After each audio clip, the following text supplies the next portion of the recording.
Hello everyone, welcome to this lecture. इस lecture में बहुपद तथा इससे जुड़े टोटल बेसिक कंसेप्ट को समझेंगे तथा प्रश्नवाली 2.1 में दिए गए प्रश्नों को सॉल्व भी करेंगे। तो चलिए स्टार्ट करते हैं इस लेक्चर को। सबसे पहले यहाँ समझेंगे बहुपद, यानी कि इंग्लिश में बोले तो पोलिनोमियल क्या होता है। तो देखिए, वैसे सभी बीजीय व्यंजकों जिनमें चर के घातांक पूर्ण संख्याएं यानी कि जीरो तथा उसके साथ सभी प्राकृतिक संख्याएं पूर्ण संख्याएं कहलाती है, यानी कि होल नंबर कहलाती है। जैसे 0, 1, 2, 3, 4, 5, मतलब इसका घात क्या होना चाहिए? माइनस में नहीं होना चाहिए। इनके चर का घात क्या होना चाहिए? माइनस में नहीं होना चाहिए। यानी कि 0, 1, 2, 3 ये हो सकते हैं, लेकिन माइनस में नहीं होंगे और एक चर में बहुपद कहलाते हैं। अब यहाँ पर देखिए, एक चर में बहुपद, एक चर में ये देखिए जो भी बहुपद होगा उनका चर क्या होगा? एक ही होगा। मतलब कि देखिए, यहाँ पे x है, यहाँ पर भी x है, यहाँ पर भी x है। मतलब हर एक पद में जो चर होगा, देखिए यहाँ पर, और पद क्या होता है? देखिए, ये एक पद, ये दो पद, ये तीन पद, ऐसा ही इधर बढ़ता जाएगा। जैसे इसमें देखिए, ये एक पद, ये दो पद, इसमें कितना पद है? एक, ये दो, ये तीन पद। लेकिन इन पदों में चर देखिए, x है, x है, x है, और y अगर रहे तो y ही रहना चाहिए। जैसे यहाँ y हो तो यहाँ भी y ही रहना चाहिए। तो उसे हम क्या कहते हैं? बहुपद। अब इसे अच्छा से समझने के लिए ये हमें पता होना चाहिए बीजीय व्यंजक क्या है, और बीजीय व्यंजक को अच्छा समझने के लिए चर क्या है, अचर क्या है, ये समझना ज़रूरी है। चलिए इन टॉपिक को समझ लेते हैं। तो देखिए, चर क्या होता है? जिस राशि का मान गणितीय प्रक्रियाओं में बदलता रहता है उसे हम चर कहते हैं। जैसे यहाँ पर x है, y है, z है, etc और भी चर होते हैं। तो देखिए, x के जगह हम 1 रख सकते हैं, 2 रख सकते हैं, यानी कि ये चेंज होता रहता है, यानी कि बदलते रहेगा। लेकिन अचर क्या होता है? जिस राशि का मान प्रत्येक गणितीय प्रतिक्रियाओं में नियत रहे, यानी कि जो बदलता न हो, एकदम नियत रहे। जैसे यहाँ 10, अब 10 के हम बराबर में 12 करें तो होगा? नहीं होगा। लेकिन यहाँ तो 10 के x के बराबर में हम 12 करें, 13 करें, 1 करें, 2 करें, कुछ भी रख सकते हैं वैल्यू। लेकिन इसके बराबर में हम 12, 13 कुछ भी नहीं रख सकते हैं, सिर्फ 10 के बराबर में 10 ही रख पाएंगे। तो ये क्या है? नियत है, यानी कि इसका मान क्या होता है? निश्चित होता है। ये 10 का 10 ही रहेगा। उसी प्रकार 15, पाई का वैल्यू 22/7 होता है। यहाँ कभी भी 22/7 रहेगा, इसके बराबर में कुछ नहीं लिख सकते हैं, सिर्फ 22/7 ही लिख सकते हैं। अब देखिए, इसका और भी एग्जाम्पल हो सकता है, ठीक है ना। अब यहाँ पर समझते हैं बीजीय व्यंजक। बीजीय व्यंजक क्या होता है? तो देखिए, कोई चर या अचर संख्या अथवा इनके मौलिक गणितीय संक्रियाओं के चिन्ह हो, जैसे plus, minus, multiplication, divide, etc। ये क्या हो? इनसे युक्त संख्याओं का एक समूह हो, और उन समूह को ही हम क्या कहेंगे? बीजीय व्यंजक। जैसे यहाँ पर देखिए, x + y। अब ये x क्या है? चर है, ये भी एक चर है, और बीच में प्लस से जुड़ा हुआ है, तो ये क्या होगा? एक समूह हुआ ना। तो चर का जो प्लस से जुड़ा है, तो ये बीजीय व्यंजक कहलाएगा। यहाँ पर भी देखिए। तो अब यहाँ चलिए समझते हैं फिर से बहुपद। तो यही बीजीय व्यंजक जिसमें चर के घातांक, यानी कि घातांक मतलब ऊपर पावर क्या हो? पूर्ण संख्या हो, मतलब पूर्ण संख्या 0, 1, 2, 3 etc ये सब हो, माइनस में यहाँ ना हो। जैसे -1, -2 यहाँ पे पावर में ना हो। और चर क्या हो? एक ही हो। जैसे x है तो इस सब जगह x ही हो। हर एक पद के पास चर क्या होना चाहिए? सेम, यानी कि x हो तो x ही होना चाहिए, y है तो y।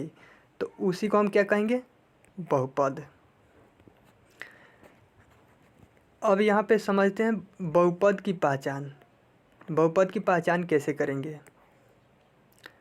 तो देखिए, सबसे पहले तो मुख्य बात याद रखना ज़रूरी है कि पावर क्या होना चाहिए, कभी भी पूर्ण संख्या।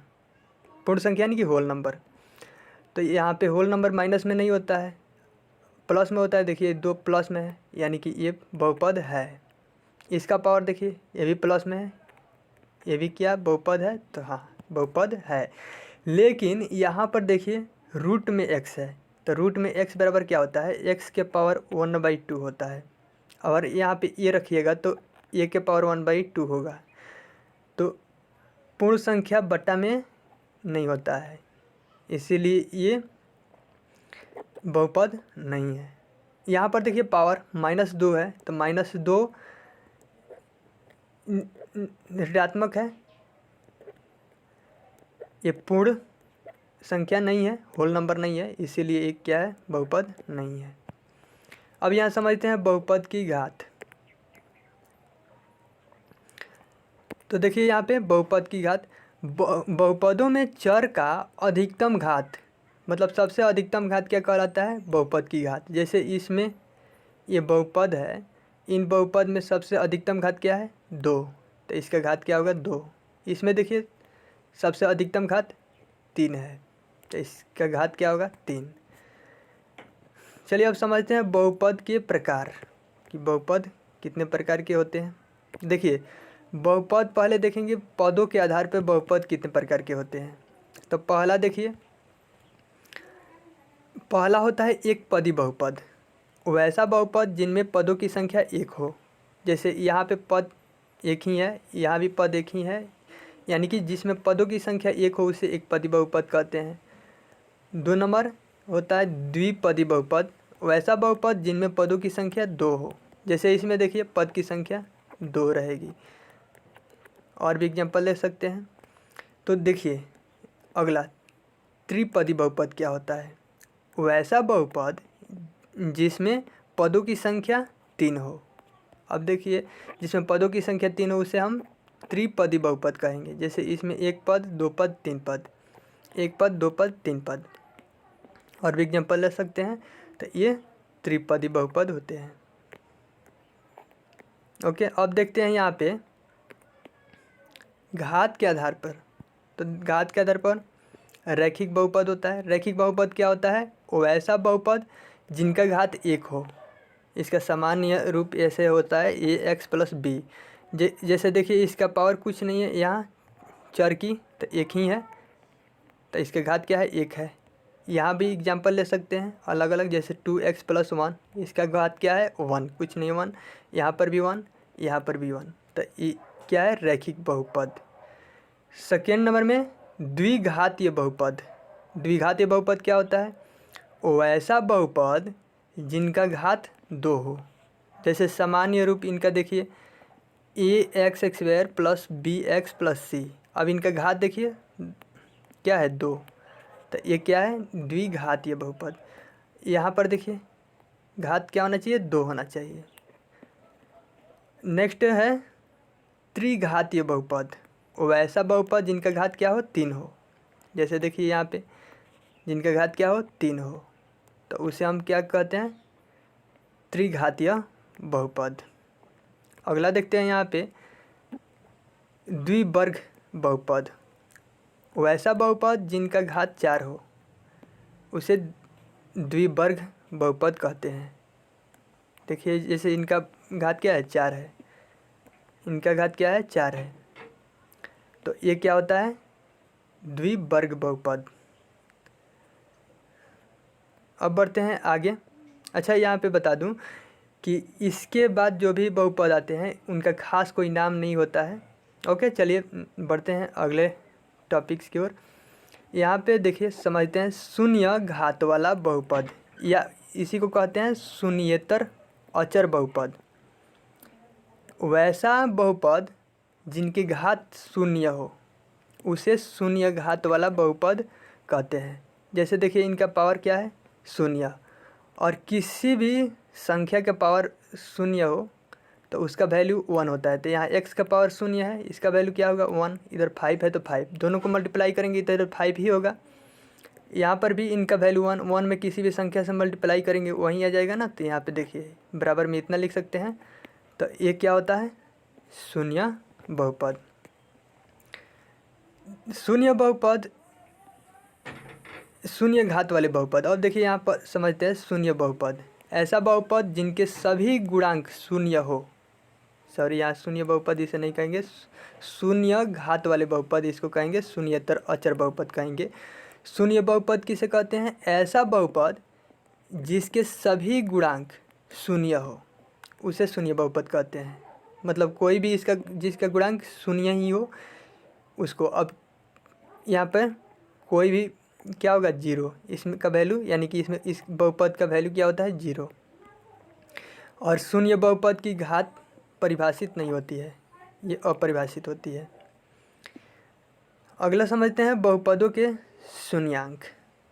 तो देखिए चर का वह मान जिसके लिए बहुपद शून्य हो उसे हम बहुपद के शून्यांक कहते हैं। जैसे हम यहाँ पे एग्जांपल लेते हैं, ये एक बहुपद है। अब यहाँ पे जीरो रख दे सभी जगह तो ये पूरा वैल्यू क्या बन जाएगा, जीरो बन जाएगा। तो जीरो इनका क्या होगा, शून्यांक।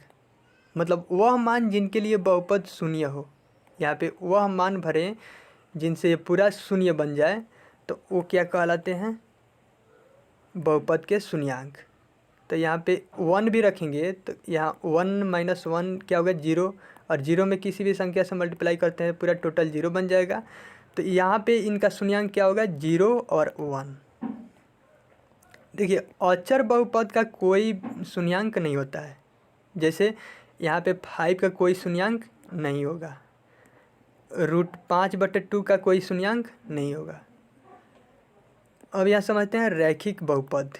रैखिक बहुपद का एक शून्यांक होता है। प्रत्येक बहुपद में घात के बराबर शून्यांक होते हैं, यानी कि द्विघात बहुपद में कितने शून्यांक होंगे, 2, त्रिघात में 3। अब बढ़ते हैं आगे। अब यहाँ पे सॉल्यूशन करते हैं प्रश्नों को। इस प्रश्न वाली 2.1 में जितना भी प्रश्न है, देखिए सबसे पहले 1 नंबर का पहला नंबर। तो इसमें कह रहा है किसी बहुपद px के लिए y बराबर px का ग्राफ नीचे आकृति 2.10 में दिया है।